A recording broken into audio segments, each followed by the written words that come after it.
truck. These the one came off the blue box at first.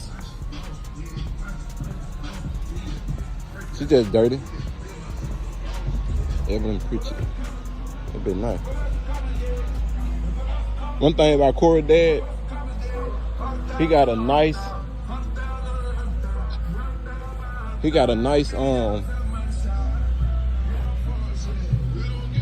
mixture of colors. Like, who would think the purple, that's the SAG, man. I'm trying not to get copyrighted, but who would think the purple and brown look good and go together? This bitch go hard. That's all that matters, my guy. That's right. Truck 9 out of 10. Okay. Y'all think it didn't need tint, or y'all think the tint on there good? What truck y'all like? Now we doing this one